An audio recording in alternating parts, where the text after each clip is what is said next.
So, I was disappointed to see the massive spending bill, frankly, which increases the budget deficit, not just decrease it, and undermines the work that the DOGE team is doing. I actually thought that when this big, beautiful bill came along. I mean, everything he's done on DOGE gets wiped out in the first year. I think a bill can be big or it can be beautiful. But I can't figure out what's what with this bill, but I know somebody who knows the ins and outs of the whole thing. Do we even have a bill as of this point, as of this moment in time? Joining me now, Congressman Tim Burchett from the state of Tennessee. All right, Tim, you voted for a House version. I don't know if that's the final House version. The Senate, I'm not sure if it's actually going to go anywhere. There's some big senators out there poo-pooing it pretty hard. Where is it now? Is it great? Is it kind of crappy, but you feel forced to vote for it? Where is this whole thing? Well, of course, the Senate has it now, and they're going to make some cuts, and that's what needs to happen. To get it out of the House, we had to, there's some things that had to go on it that probably shouldn't have been on it. One, for instance, is the SALT, state and local tax deduction, that allows these blue states run by Democrats. They run up the bill. I don't care if they do an LGBTQ museum. I don't care what they do with their money. It's their business, but they raise their taxes to pay for this stuff. And then they want states like Tennessee and Florida, which don't have an income tax that balance our budgets, to supplant them or give them a scholarship or what have you to come through it. And allows them to take that off their taxes. I think that's wrong. I hope the Senate takes that portion out.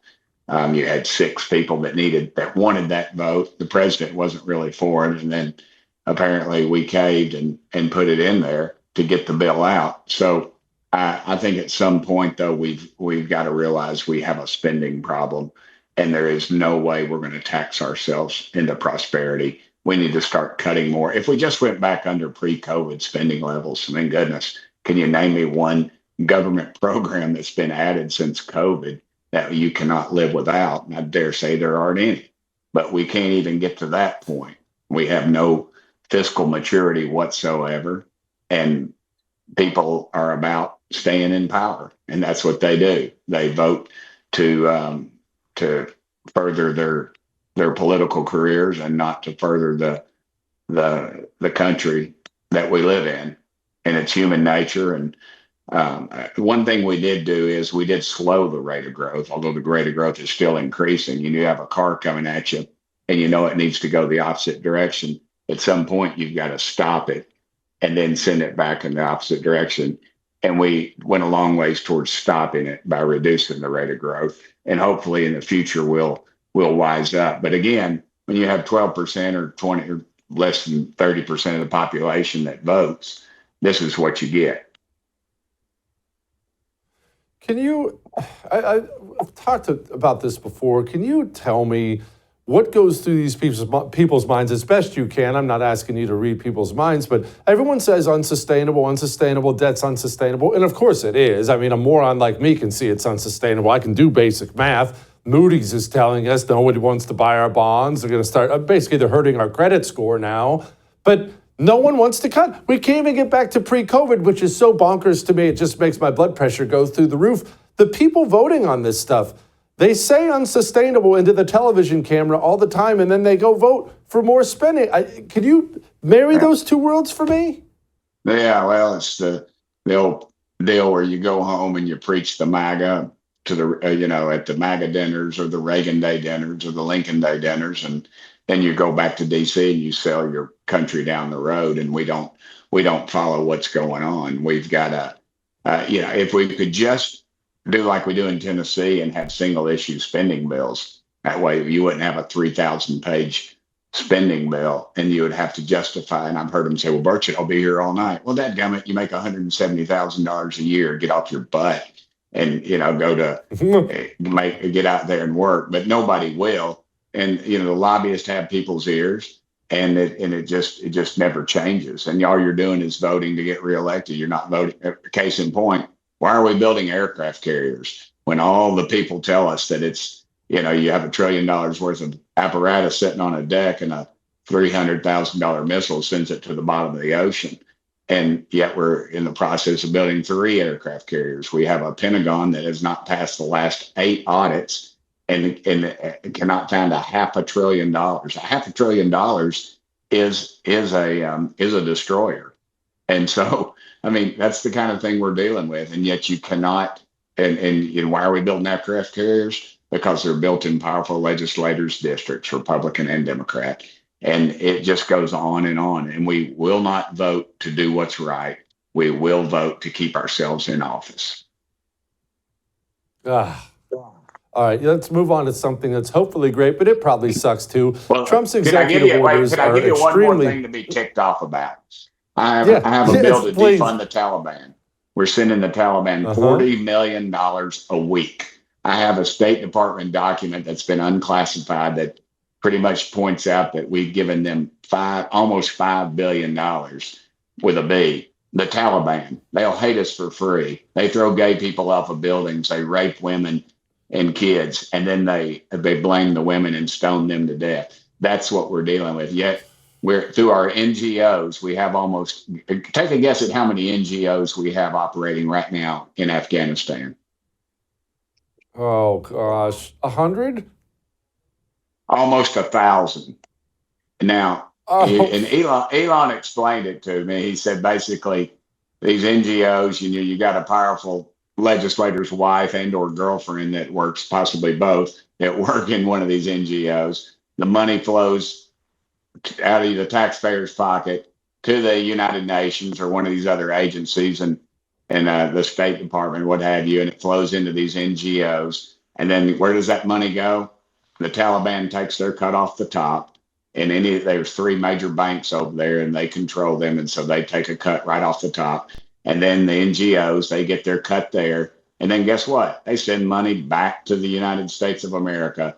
And Elon, that's why I think Elon's been kind of excommunicated by Congress, because he was getting ready to point out that some of that money is flowing right back into congressmen's pockets. And we knew it was going into campaigns, but he seemed to think it was going a little further than that. And I remember the word he used was a paper trail. And Elon has been escorted out. So that's very unfortunate. Gosh. It is. It really is. I'd say it all the time, and it's true. It is the largest criminal organization on the planet by a mile. It's not even close. Oh, yeah. Well, I mean, we can do stock trades. I have a bill dealing with genetic material. You'll go get your mouth swabbed. One of those things, you find out your family was all kings and stuff and queens. So nobody's ever a horse thief. But anyway, they and then guess who's buying up all that material? The Chinese. They're creating the genome. We were told that they're creating the genome to say, hey, American women, we're developing a disease or a bug that could stop pregnant women, American women, from having children or of childbearing age. Now, I mean, you wouldn't think anything like that's possible, but of course, COVID came along. We're finding more and more out about it. I can't even get that bill passed, because the lobbyists got the ear of staff members and things like that. Money's flowing every which way. Folks, better. All right, by the way, I promise you the Kelly family comes from a long line of criminals with no kings in there. I guarantee there are no kings in the Kelly family. The Burchetts always worked. There's 2 families of Burchetts in our community. One went to work and one went to college. Our side went to college. The ones that went to work are making all the money. That's how it usually goes. All right, let's shift gears and let's beat up the other side for a moment, because that at least will make me feel better.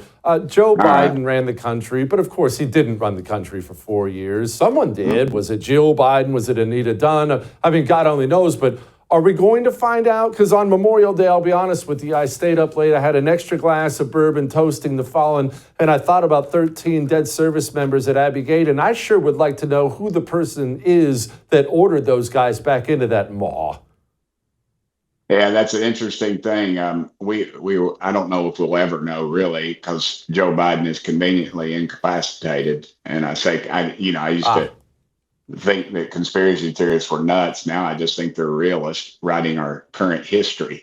When you have the sniper who testifies before our committee and tells us that the guy who was carrying the bomb, the satchel charge, they had in fact identified him twice and was told to stand down by our Pentagon and State Department.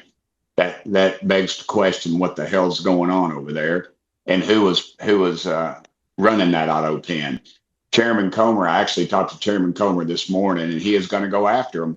But again, if Justice Department's still got to press charge. I mean, they're the ones that got to finally do something. They got to put somebody in cuffs and take them out of this rat hole town that we call Washington, D.C. And until that happens, you're going to see this happen time and time again.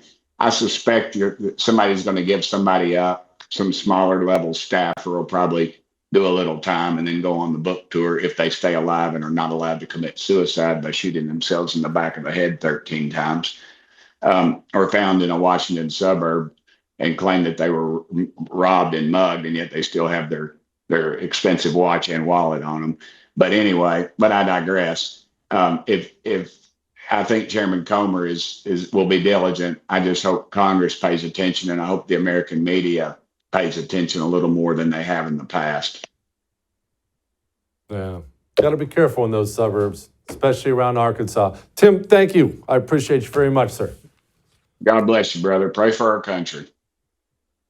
Will do. I would thank you for coming to my YouTube channel, but I know how brilliant it is, and I know you love it here. So subscribe and watch. We're going to start really ramping things up and putting some funny stuff, some interesting stuff out there, some collaborations. Either way, my YouTube channel is officially the place to be. So stick around.